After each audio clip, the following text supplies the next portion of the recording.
Assalamualaikum warahmatullahi wabarakatuh.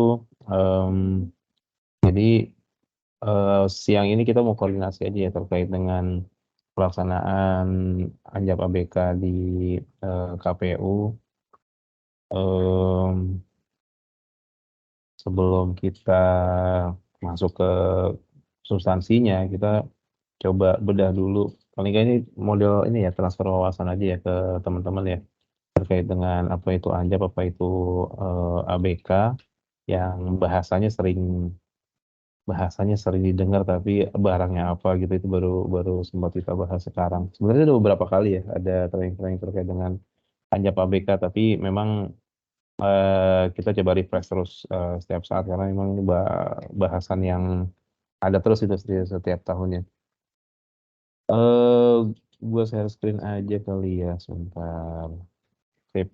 Jadi Anjap ABK itu nanti kita akan bahas kesesuaiannya dengan Permenpan. Jadi Permenpan 1 2020 itu dasar pelaksanaan Anjap ABK nanti bisa dibaca sendiri ya untuk materinya. Terus kita akan sesuaikan dengan jabatan pelaksana sesuai dengan Kemenpan 1103 2022 tentang nomenklatur jabatan pelaksana di lingkungan instansi pemerintah. Jadi kalau dulu jabatan pelaksana itu ada banyak banget, ada ribuan, terus dengan Kemenpan 1103 ini nama-nama jabatan disederhanakan gitu, jadi nggak sebanyak yang dulu. Nah, karena ada penyederhanaan nama-nama atau nomenklatur nama jabatan, itu anjapnya harus disusun ulang. Jadi dulu udah pernah bikin anjap, sekarang harus disusun ulang terkait dengan anjap dan perhitungan ABK-nya.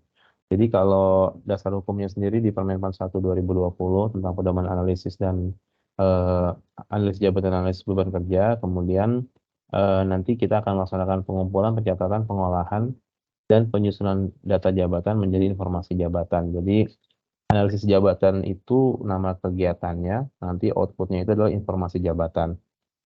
Nah dari semua item yang nanti akan kita susun, ada 17 item, itu uraian tugas menjadi informasi yang paling penting. Jadi memang ada di sana ada uraian tugas yang nanti kita coba formulasikan ya. Kira-kira uraian tugas itu nanti seperti apa gitu dari masing-masing jabatan. Nah, informasi jabatan itu tadi seperti yang udah dimention bahwa dia adalah output atau keluaran dari proses analisis jabatan. Tadi dari 17 butir informasi yang terbagi menjadi identitas jabatan, uraian jabatan, dan syarat jabatan. Kayaknya sayang ya kalau teman kita ya, kayaknya harus kita undang semua aja kali ya biar refresh ya. Bentar deh. Oke, jadi kita ulang sedikit. Dasar hukumnya itu adalah Permenpan 1 2020 tentang pedoman analisis jabatan dan analisis beban kerja. Prosesnya adalah melalui pengumpulan, pencatatan, pengolahan, dan penyusunan data jabatan menjadi informasi jabatan. Terus kemudian adalah uraian tugas menjadi informasi yang paling penting dalam proses analisis jabatan. Jadi kalau 100% pembuatan anjap itu 50%-nya itu kita menyusun uraian tugasnya gitu supaya uraian tugas itu nanti menjabarkan jabatan dia itu sebagaimana mestinya gitu. Jadi ikhtisar jabatannya apa, kemudian diturunkan menjadi uraian tugasnya apa seperti itu. Nah, informasi jabatan itu adalah keluaran atau output dari proses analisis jabatan. Kegiatannya namanya anjap gitu. Tapi untuk outputnya sendiri disebut dengan informasi jabatan. Terdiri dari 17 butir informasi yang terbagi menjadi tiga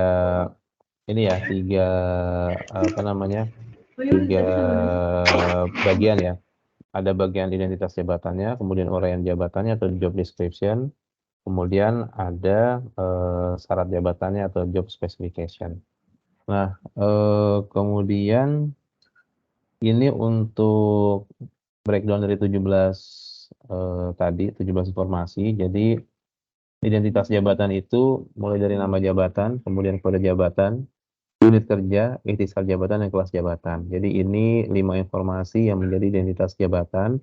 Kemudian ada 10 terkait dengan uraian jabatan mulai dari tugas pokoknya, bahan kerja, alat kerja, hasil kerja, tanggung jawab, wewenang, korelasi jabatan, kondisi lingkungan kerja, risiko bahaya, dan prestasi kerja. Kemudian ada juga spesifikasi jabatan, pendidikan formal, pendidikan dan pelatihan, pengalaman kerja, keterampilan, bakat kerja, temperamen kerja, minat kerja, upaya fisik, kondisi fisik, dan fungsi pekerja. Jadi ini breakdown-nya ada 25, tapi nanti ketika dimasukkan ke form itu hanya ada 17 informasi seperti itu. Eh, kita lanjut ke identitas jabatan. Nama jabatan dibuat ringkas, substantif, memuat elemen spesifik dan unit. Jadi teman-teman semua, kalau dulu sebelum adanya Kemenpan 1103 dan Permenpan 41 dulu, itu nama jabatan itu masing-masing instansi itu membuat sendiri gitu. Jadi sangat banyak sekali nama-nama jabatan ASN atau PNS waktu itu yang disebabkan karena masing-masing instansi bisa bikin sendiri. Tapi kalau sekarang dengan adanya Permenpan 41, kemudian diperbarui lagi melalui lebih rigid di Kemenpan 1103 itu nama jabatannya dibuat lebih seragam untuk semua instansi baik pusat maupun daerah. Kemudian penamaan jabatan dirumuskan berdasarkan tindak kerja. Nah ini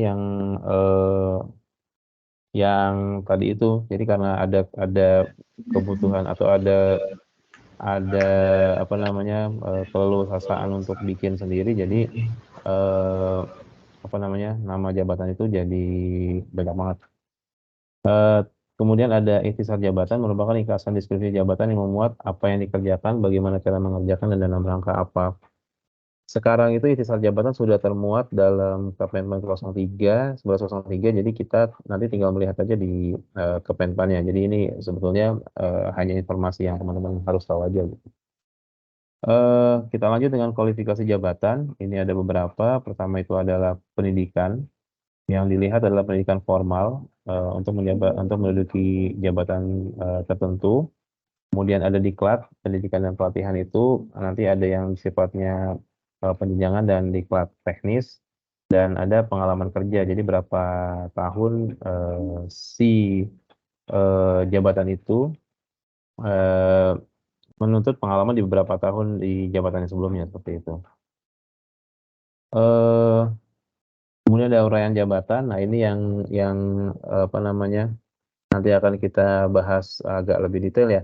Uraian jabatan berisi informasi umum yang terkait dengan pelaksanaan tugas jabatan, merupakan bagian terpenting karena merupakan menjadi bahan analisis untuk mengidentifikasi informasi yang lainnya. Jadi ada uraian tugas nanti akan eh, apa dilanjutkan ke bahan kerja, alat kerja, hasil kerja, tanggung jawab wewenang, korelasi jabatan dan risiko bahaya, kemudian nanti akan dilanjutkan ke syarat jabatan dan prestasi kerja yang diharapkan. Nah, kita nanti sampai ke uraian tugas dulu ya. Jadi maksudnya eh, kalau di yang lain-lainnya itu eh, lebih banyak nanti sudah ada sudah ada patokannya. Tapi kalau untuk uraian tugas ini memang kita harus nyusun dari awal gitu.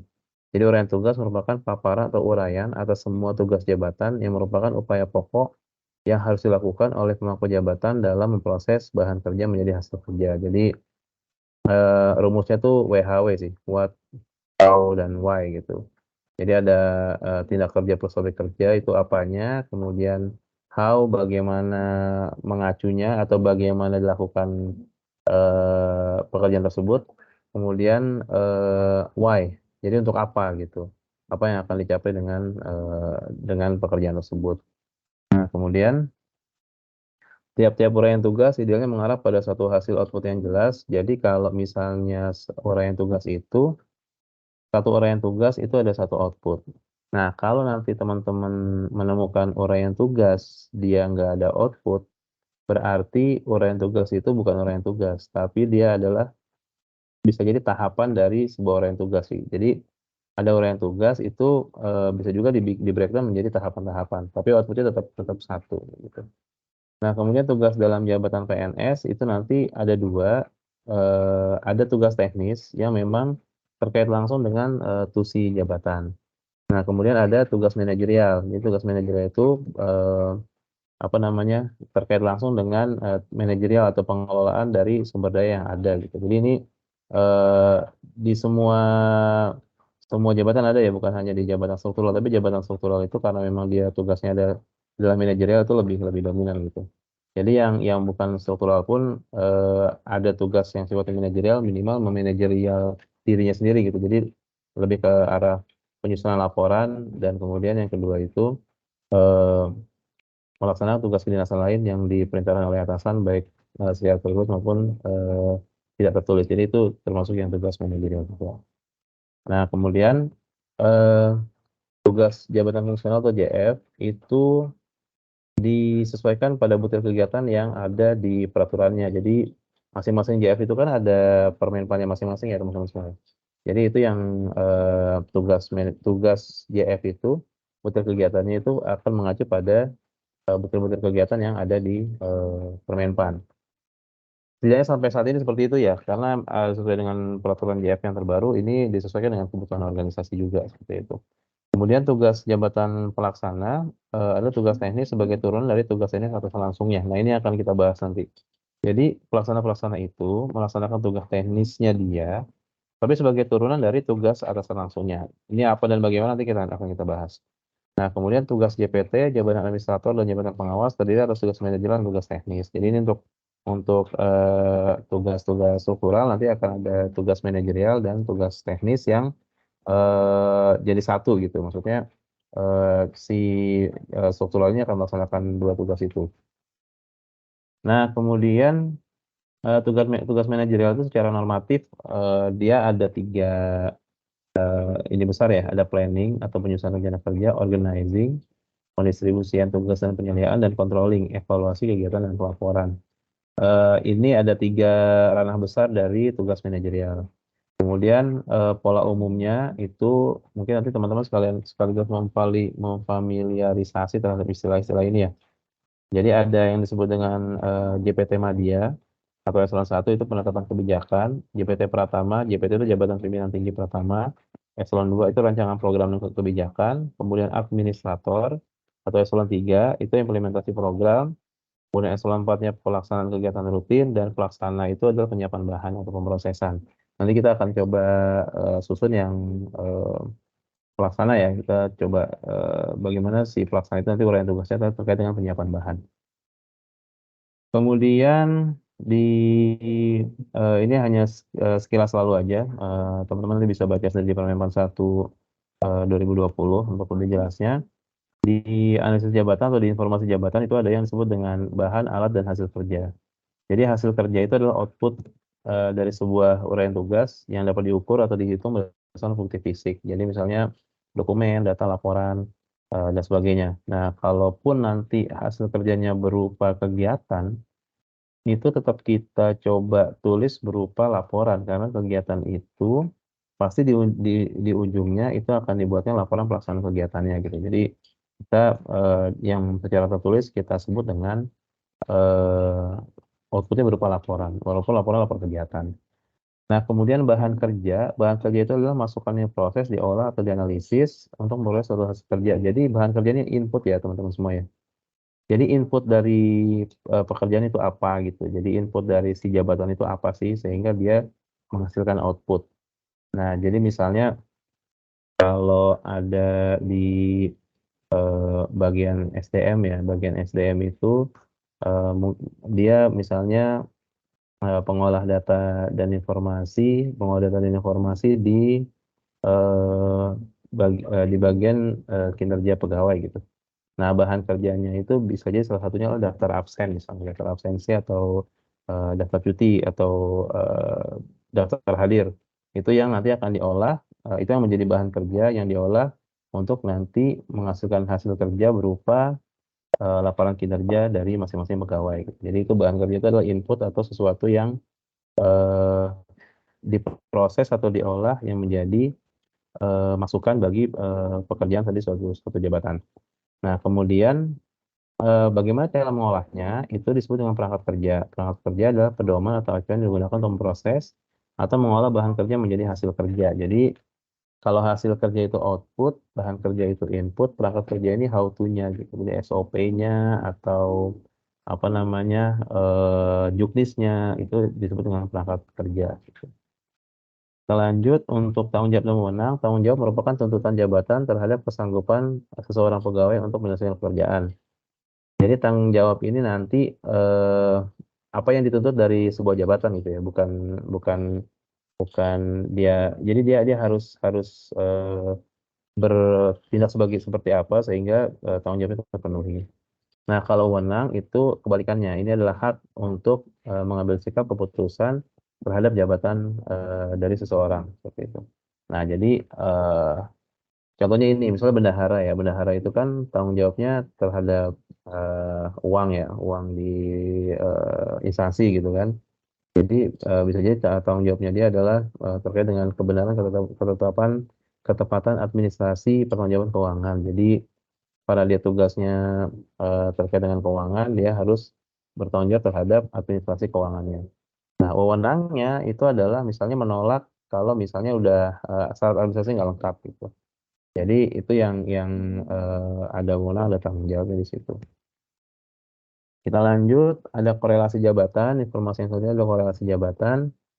Korelasi jabatan ini hubungan kerja antar jabatan dan analisis jabatan lainnya terkait dengan pelaksanaan tugas. Jadi, bagaimana dia bisa berhubungan dengan jabatan lain, baik secara vertikal, horizontal, maupun diagonal, di dalam maupun di luar instansi. Kita biasanya menggunakan konsep dua ke atas, dua ke bawah, dua ke samping. Nah, jadi biar nggak terlalu banyak, kita dalam satu jabatan nanti kita akan melihat dia itu jabatannya dua ke atas itu hubungannya dengan siapa, dua ke bawah dengan siapa kalau dia punya bawahan, dan dua ke samping itu dengan siapa dalam posisi yang selevel seperti itu. Eh, Korelasi dapat berupa penyiapan bahan kerja, koordinasi, dan penyerahan hasil kerja.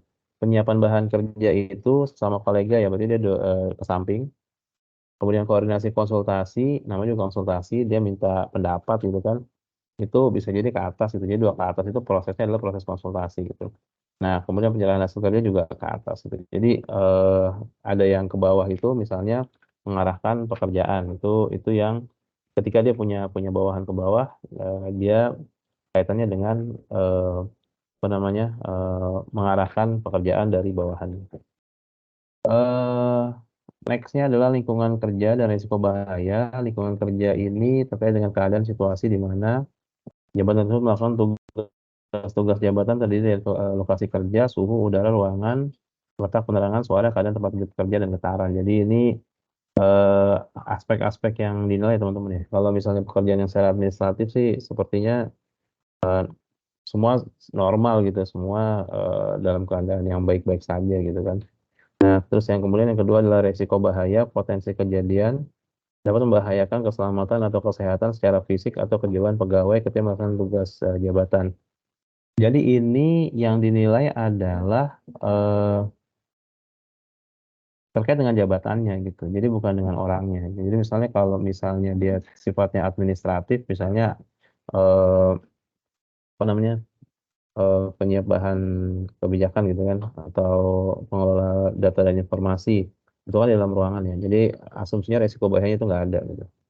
Tapi kalau misalnya nanti kita temukan eh, teman-teman ASN yang di mungkin Badan Tenaga Nuklir yang terkait dengan nuklir paparan radiasi gitu kan, atau di Basarnas yang eh, apa namanya dia harus mencari korban di suatu wilayah yang memang membahayakan. Nah, itu yang nanti bisa kita masukkan ke resiko bahaya yang lumayan tinggi gitu. Jadi kaitannya dengan jabatannya teman-teman semua. Kemudian syarat jabatan ada keterampilan kerja atau kemampuan penguasaan teknis operasional, bakat kerja atau kapasitas khusus, dan temperamen kerja atau kemampuan menyesuaikan diri dengan sifat dominan pekerjaan sesuai dengan tabel temperamen. Ini nanti ini ada tabel ini ya teman-teman semuanya, tabel pilihannya teman-teman bisa cek di situ. Ini saya skip aja. Kemudian ada minat kerja, upaya fisik, kondisi fisik dan fungsi pekerja juga ini ada di tabel yang nanti kita bisa lihat bareng-bareng. Untuk pengantar kayaknya itu dulu deh. Ada yang mau tanya dulu nggak sebelum masuk ke pembahasan yang agak lebih teknis? Kan nggak? Oke, jadi Oke, ABK atau hubungan kerja proses dilakukan secara sistematis mengetahui jumlah pegawai yang diperlukan berdasarkan jumlah target pekerjaan atau hasil target yang dicapai dalam satu tahun waktu tertentu. Jadi ABK itu manfaatnya tuh dua, paling banyak nih, ada 5, bacain aja deh.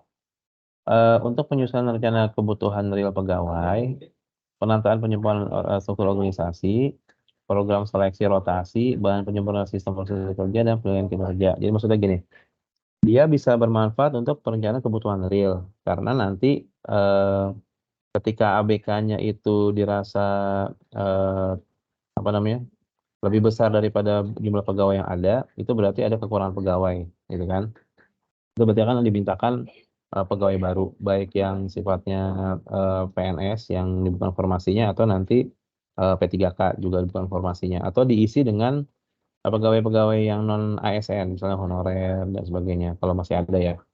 Nah, kemudian itu bisa juga digunakan untuk penataan dan penyempurnaan struktur organisasi. Ini khususnya untuk yang, jabatan sifatnya struktural ya. Misalnya, di bagian A itu setelah kita, eee, cek ABK-nya, dia overload gitu kan.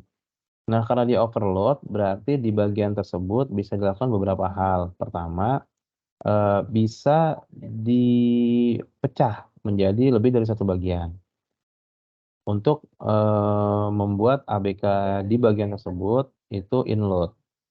Atau bisa juga kita, apa namanya, kita alihkan sebagian tugasnya ke bagian lain, seperti itu. Azan ya, kita nyalakan dulu ya, Mbak, ya.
Oke, kita lanjut dulu ya, nanti setelah ini baru kita break soalnya.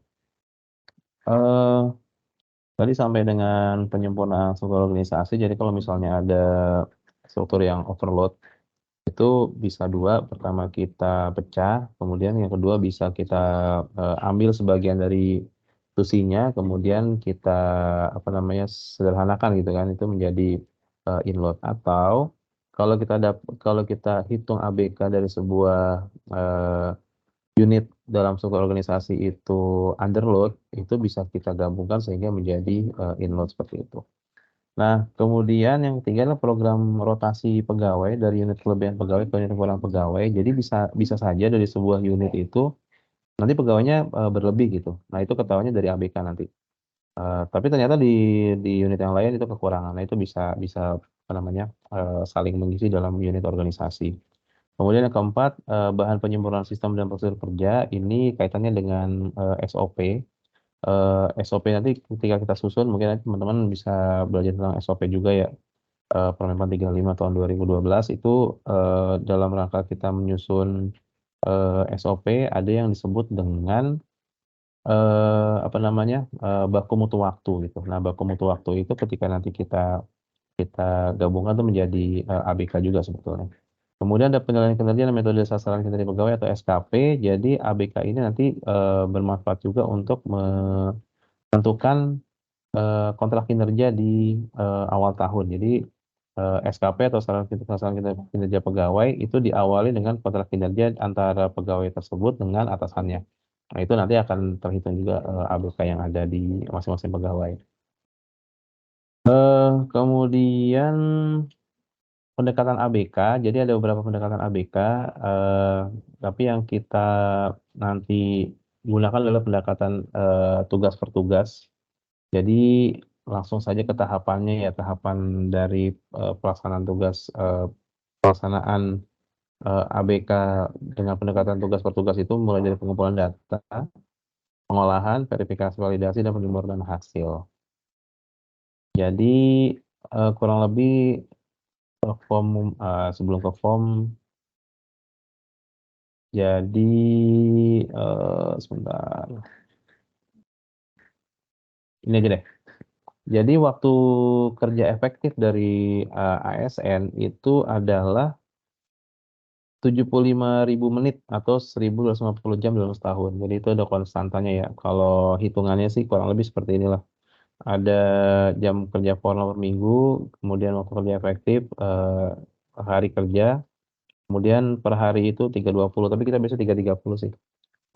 Kemudian, dihitung akumulasi per tahun itu 75.000 menit atau 1.250 jam dalam setahun, seperti itu. Kemudian kalau di Permenpannya kalau saya nggak salah 330, tapi ini kenapa 320, mungkin nanti bisa di cross check ulang. Kemudian kita olah datanya, kita masukkan ke dalam form ya, formnya seperti ini teman-teman ya. Jadi ada uraian tugasnya, kemudian satuan hasilnya, waktu penyelesaian, waktu bekerja efektif, beban kerja, dan pegawai dibutuhkan. Ambil contohnya adalah seperti ini. Jadi misalnya ada nama jabatan analis perencanaan. Kemudian ini kita masih menggunakan contoh yang lama ya, jadi masih belum update contohnya. Tugasnya yang pertama adalah memeriksa berkas usulan penyusun informasi dan sebagainya. Satuan hasilnya adalah laporan, waktu penyelesaiannya 15 menit. Jadi ini waktu penyelesaian setiap kali melaksanakan uraian tugas tersebut.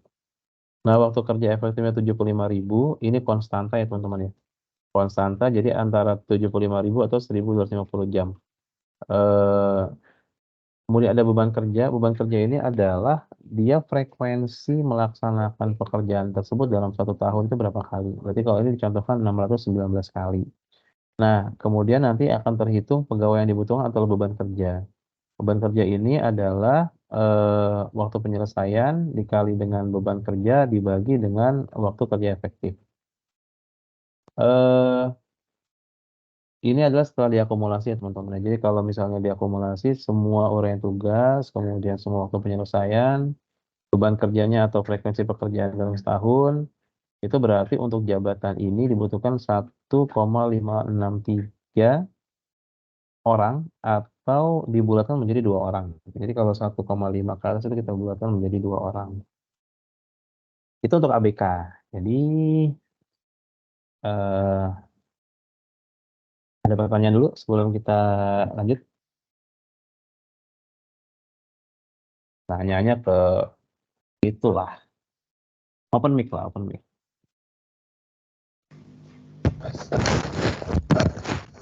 Halo. Yuk. Ya. Saya masih belum paham Mas terkait dengan perhitungan analisis waktu pengerjaan itu Mas, yang tadi dijelasin itu. Bukan bisa dapet ya, maksudnya nentuin menitnya itu loh. Itu kita nentuinnya itu hitungannya itu dari mana patokannya gitu. Berapa menitnya gitu. Kayak gitu Mas. Oke, hitung jadi gini. Saya kembalikan ke paparannya.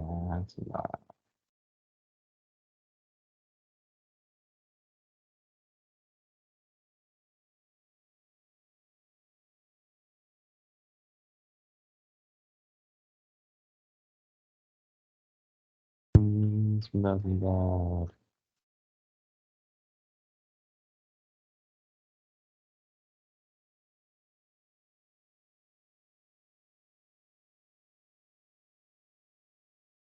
Kelihatan nggak Excelnya?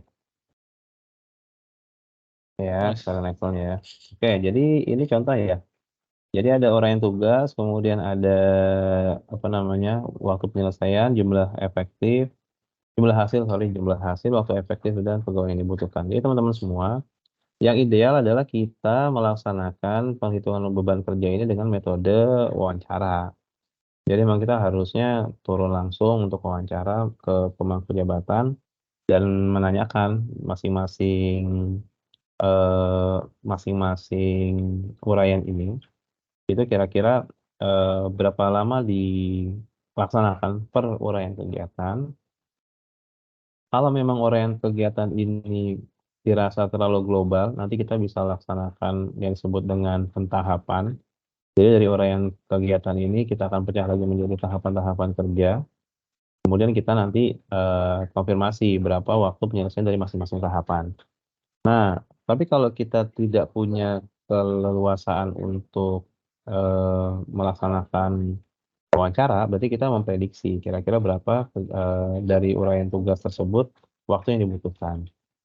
Nah, kita bisa menggunakan patokan misalnya kalau dia dilaksanakan tiap pelaksanaan itu sejam, ya kita tuliskan 60 menit gitu kan. Atau kalau misalnya 1,5 jam, 90 menit itu prediksi kita saja sih.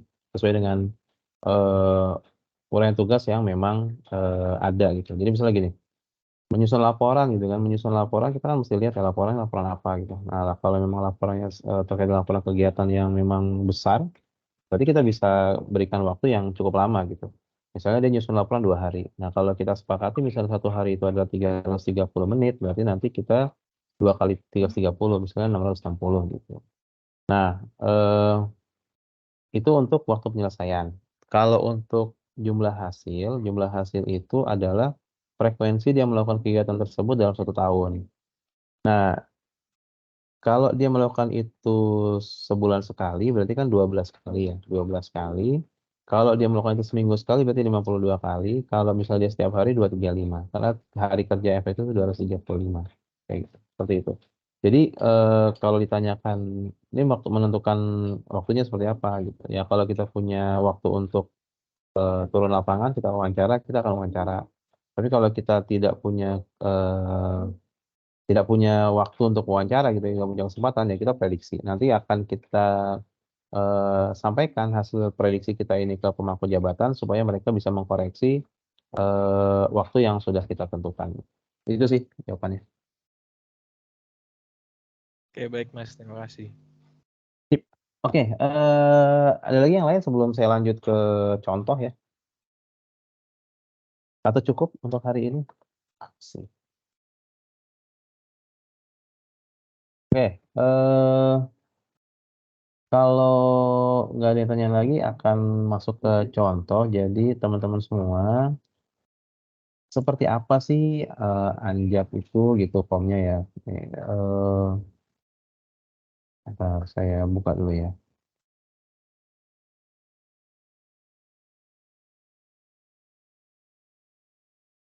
Nah, ini teman-teman bisa baca di Permenpan 35 ya. Sorry, mohon maaf. Permenpan 1 tahun 2020.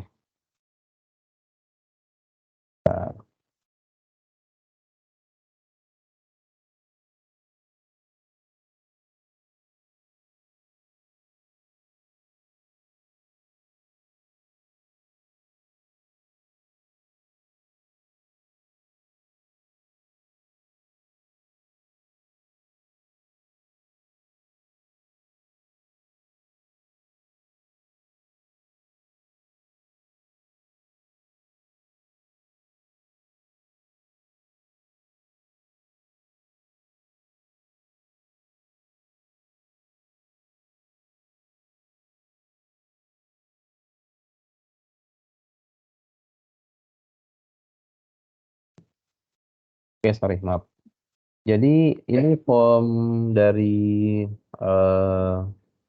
informasi jabatan. Ada nama jabatan, kode jabatan, unit kerja, kemudian ikhtisar jabatan, kualifikasi jabatan, tugas pokok, hasil kerja, bahan kerja, perangkat kerja, tanggung jawab, wewenang, korelasi jabatan, kondisi lingkungan kerja, risiko bahaya, syarat jabatan, prestasi kerja yang diharapkan, dan kelas jabatan berapa. Jadi ini form yang terdiri dari 17 informasi jabatan. Nah, ini yang harus kita isi ya teman-teman ya. Jadi modal untuk mengisi informasi jabatan ini pertama adalah SOTK atau struktur organisasi dan tata kerja dari sebuah instansi. Jadi bagaimana kita bisa melihat jabatan tersebut di penempatan unit kerjanya, itu kita bisa di SOTK-nya. Nah, kemudian yang kedua, kita juga butuh untuk menyusun terlebih dahulu peta jabatan.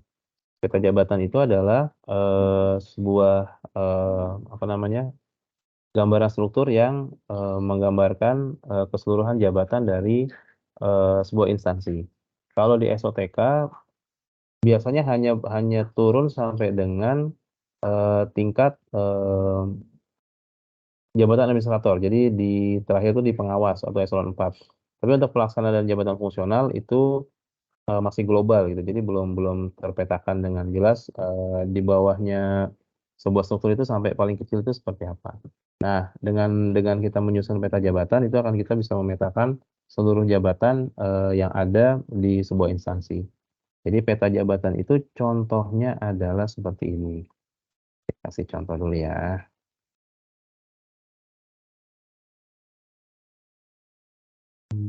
Coba.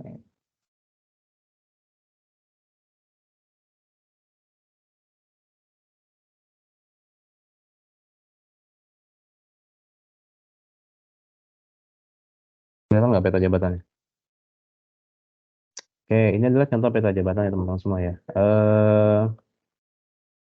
Jadi peta jabatan ini akan menggambarkan mulai dari level yang paling tinggi, dalam hal ini sekretaris jenderal, saya hide deh instansinya, sampai dengan level yang paling rendah, yaitu di jabatan pelaksananya. Jadi dengan adanya peta jabatan ini kita bisa melihat posisi dari sebuah jabatan itu seperti apa. Dia ada di bawahnya siapa, di atasnya siapa, di sampingnya siapa gitu. Jadi itu nanti akan membuat kita mudah dalam menentukan posisi dalam jabatan maupun korelasi jabatan nantinya seperti itu. Ini peta jabatan. Nah, setelah kita menyusun peta jabatan, maka nanti kita bisa menyusun informasi jabatan tadi. Gitu. Kemudian yang mau saya sharing juga itu belum muncul petjabnya, masa sih? Bentar, saya share lagi ya, karena ada peserta yang belum bisa melihat peta jabatannya. Sudah muncul belum peta jabatannya?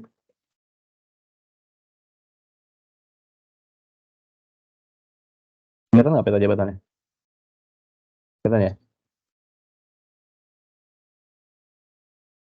Oke, jadi ini seperti ini peta jabatan Mbak Esti. Jadi nanti filenya bisa kita kirim atau bisa dilihat di SharePoint ya. Jadi cuman gambaran aja peta jabatan itu seperti ini gitu. Jadi semua jabatan yang ada di instansi kita masukkan dalam satu bentuk pemetaan. Nah, dari sini kemudian kita coba susun anjapnya gitu ya, atau informasi jabatan kita coba susun. Kita lakukan anjapnya. Eh, Teman-teman nanti akan dibekali dengan form anjap dalam bentuk Excel ya. Jadi ini contohnya. Jadi mohon maaf untuk yang instansinya saya pakai untuk contoh. Jadi ini ada, kita sudah bagi menjadi beberapa part ya gitu.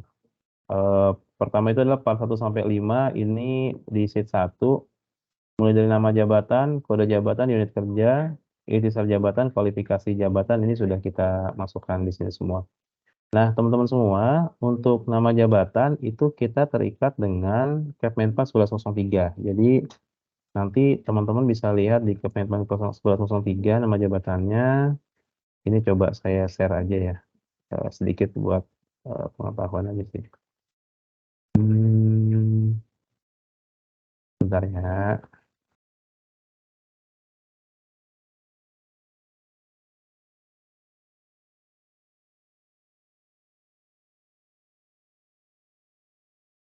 Kepmenpan 1103.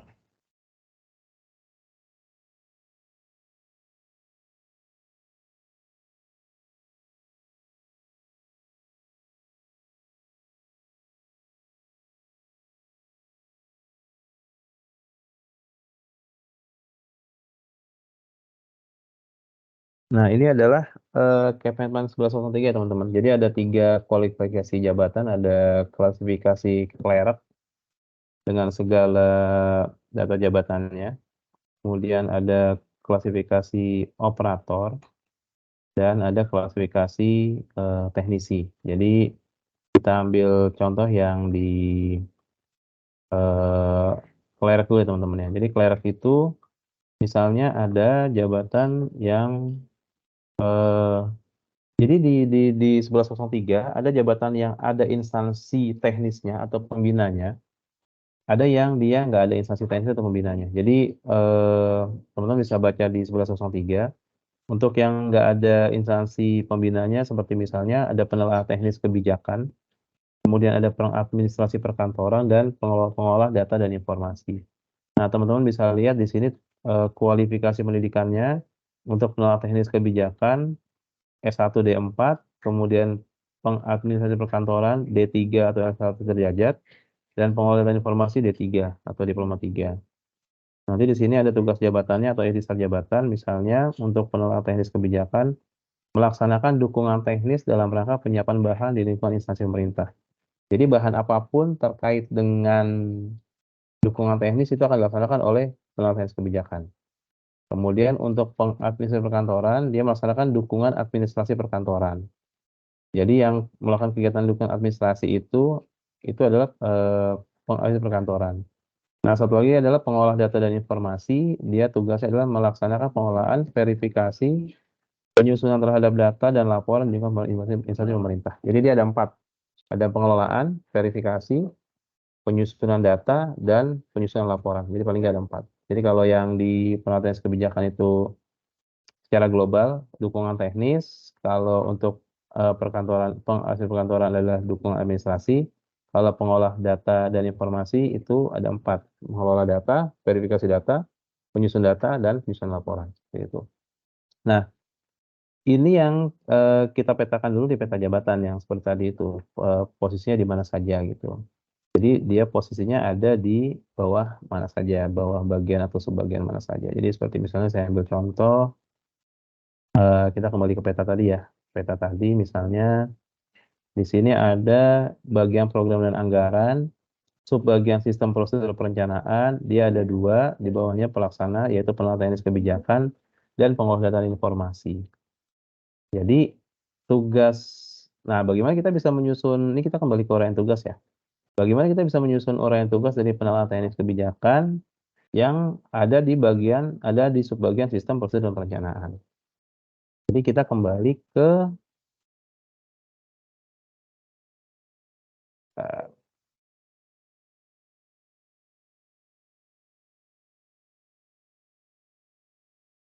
teman-teman karena waktunya terbatas, kita batasi sampai jam 4 ya. Nanti kita sambung lagi kalau misalnya ada yang mau ditanyakan. Jadi,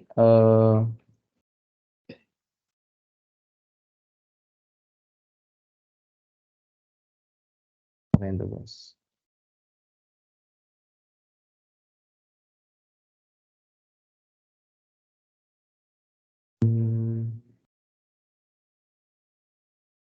Nah, jadi tugas jabatan pelaksana adalah tugas teknis sebagai turunan dari tugas teknis atasan langsungnya. Jadi kalau kita tahu tugas atasan langsungnya seperti apa, kemudian tugasnya dia sebagai pelaksana apa, nah itu adalah tugas turunan dari tugas atasan langsungnya. Itu nanti yang akan kita identifikasi tugas atasan langsungnya seperti apa, kemudian tugas teknisnya dia apa, nah itu adalah kita combine jadi satu seperti itu. Jadi misalnya contohnya adalah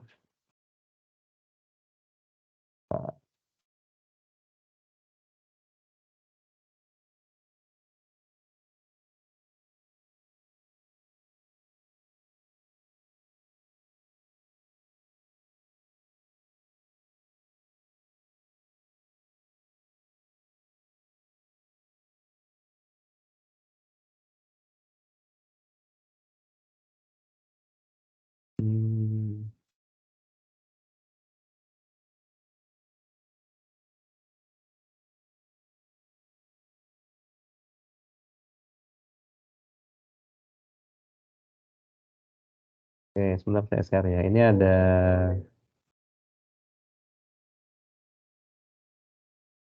oke.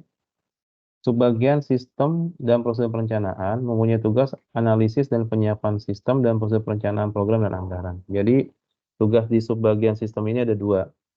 Ada analisis dan penyiapan sistem, kemudian analisis dan penyiapan prosedur perencanaan program dan anggaran. Jadi ada dua, analisis dan penyiapan sistem dan analisis penyiapan prosedur perencanaan program dan anggaran.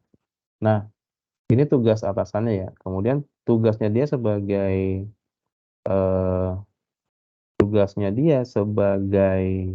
saya tutup dulu. Tugasnya dia sebagai eh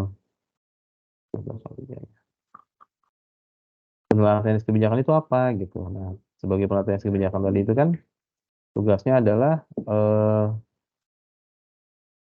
melaksanakan dukungan teknis dalam rangka penyiapan bahan kan.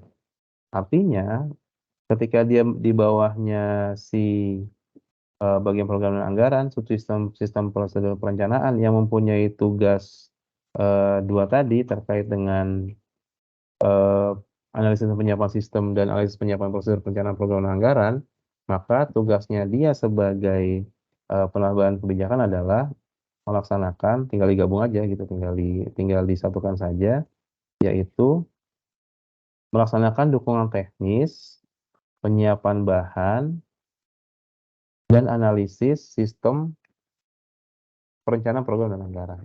Jadi itu bagaimana kita bisa mengcombine antara tugas atasannya, kemudian dia melakukan parts-nya apa gitu sebagai pelaksana sesuai dengan Kemenpan 1103 terkait dengan nomenklatur dari jabatan pelaksana seperti itu. Untuk yang selanjutnya itu akan kita buat seperti itu yang nanti kita coba lihat tugas jabatannya dia itu apa. Jadi misalnya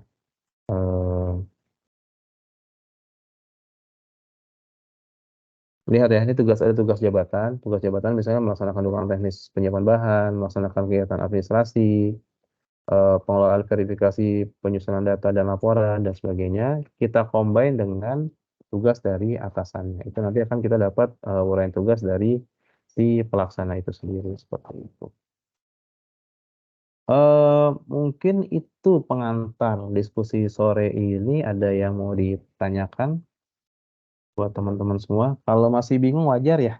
Nanti harus belajar sendiri lagi terkait dengan peraturan dan banyak diskusi juga nanti kita di tim, atau nanti feel free untuk nanya aja gitu, kira-kira apa yang belum dipahami. Karena memang belajar kayak gini nggak bisa sekali dua kali sih.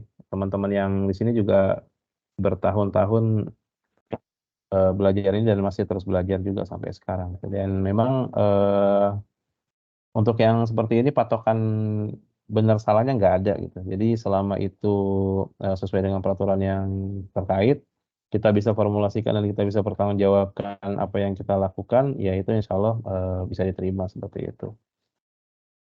Ya, ada yang mau ditanya dulu nggak sebelum kita sholat asar? Entah itu break, entah kita sudahi untuk sholat asar, ada yang mau tanyain dulu? Atau kalau ada yang mau tanya, silakan leave komen di kolom komentar ya. Nanti kita balas, tim admin yang akan balas itu kan.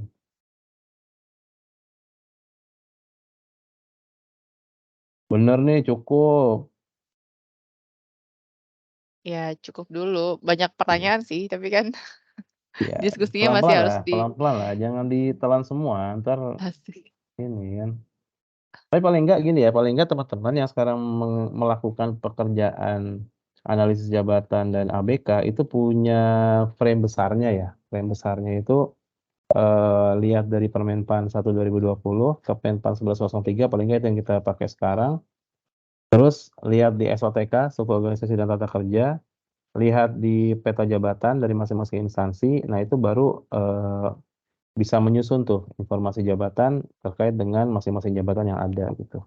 Nanti dari sini kita akan nyusun kelas jabatan dengan melakukan evaluasi jabatan, lanjut ke SKJ kalau memang diperlukan ya, standar kompetensi jabatan, lanjut lagi ke manajemen talenta, Nine Box itu akan saling berkaitan satu sama lain. Nyusun SOP, nyusun probis itu akan sampai sana juga seperti itu.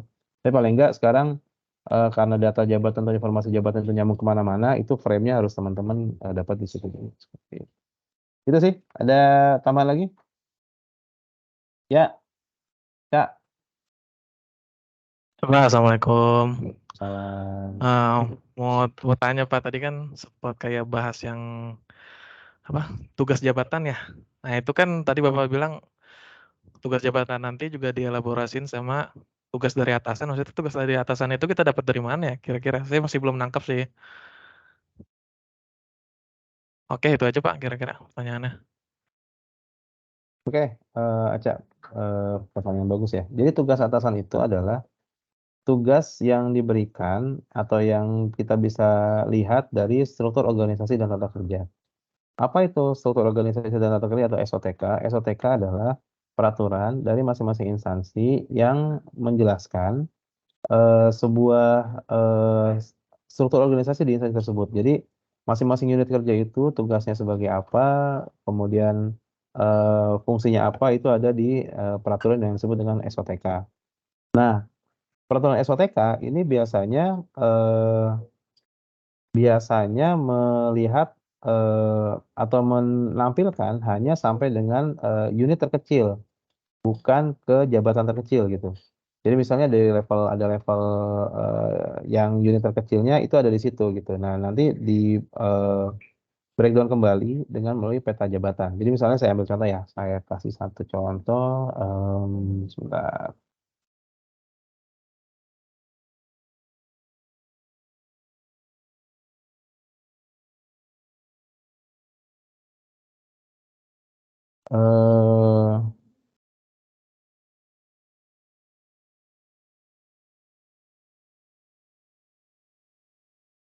Kayak kelihatan ya.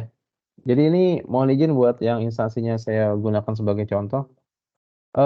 Di sini ada PKPU atau Peraturan KPU nomor 14 tahun 2020 tentang tugas, fungsi, susunan organisasi, tata kerja, Sekretariat Jenderal Komisi Pemilihan Umum, Sekretariat Komisi Pemilihan Umum Provinsi, dan Sekretariat Komisi Pemilihan Umum Kabupaten Kota. Jadi ini yang disebut dengan peraturan tentang SOTK atau struktur organisasi dan tata kerja. Nah, di sini nanti ada misalnya kita ambil contoh ini ya, salah satu biro ya, Biro Sumber Daya Manusia, mempunyai tugas bla bla bla dan mempunyai fungsi bla bla bla. Ini biro, level biro. Level biro nanti dia ada turunnya lagi, yaitu level bagian. Level bagian, kemudian nanti akan turun lagi ke level subbagian atau level yang paling kecil dari sebuah unit kerja. Ini level subbagian. Nah, di bawahnya level subbagian, ini adalah pelaksana-pelaksana dan jabatan fungsional. Jadi karena kita menyusun informasi jabatan untuk pelaksana, maka atasan dari si pelaksana itu adalah level subbagian gitu. Jadi level subbagiannya misalnya subbagian perencanaan pengadaan pegawai. Dia itu nanti punya bawahan yang disebut dengan pelaksana. Jadi misalnya kalau di sini subbagian perencanaan dan pengadaan pegawai, ini unitnya, saya ambil contoh di peta jabatan, dia akan menjadi seperti ini.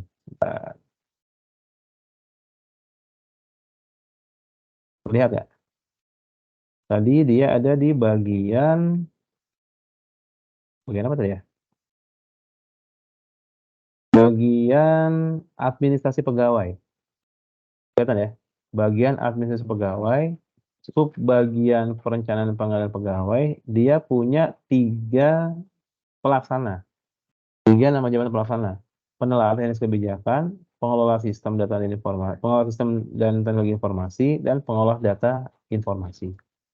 Nah, si pelaksana-pelaksana ini membantu subbagian perencanaan dan pengadaan pegawai. Otomatis tugas teknisnya si penelaah teknis kebijakan itu nanti membantu subbagian perencanaan dan pengadaan pegawai misalnya. Jadi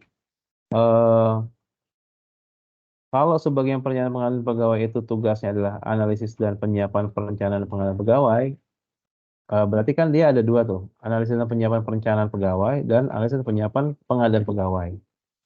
Jadi nanti tugas teknisnya si pelaksana tadi apa, ditambah dengan tugas dari si atasannya itu apa gitu. Jadi itu yang menjadi tugas teknis dari pelaksana tersebut. Gitu.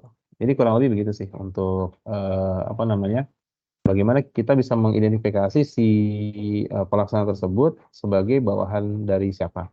Karena begini, walaupun namanya sama ya, penelaah teknis kebijakan. Tapi ketika dia ditempatkan di unit yang berbeda, otomatis tugasnya beda gitu. Dan tugas dari masing-masing pelaksana itu harus mencerminkan dari tugas atasannya.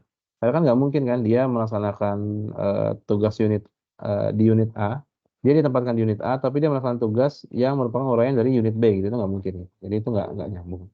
Nah, maka dari itu kita harus melihat tugas dari unit itu atau atasannya itu apa, kemudian tugas teknisnya dia sesuai dengan Kepmenpan 1103 itu apa. Itu baru kita combine sebagai uraian tugas dari yang bersangkutan gitu. Kurang lebih seperti itu sih. Ada lagi dari yang lain?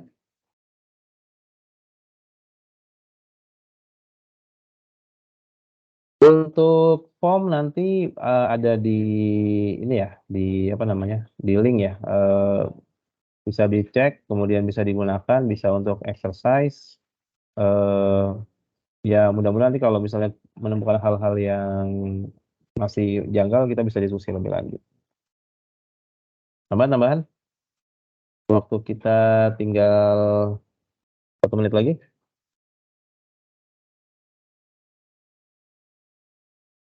Kalau nggak ada, kita cukupkan ya. Insya Allah di sini dulu kita diskusi kita sore ini. Nanti kita sambung di lain waktu.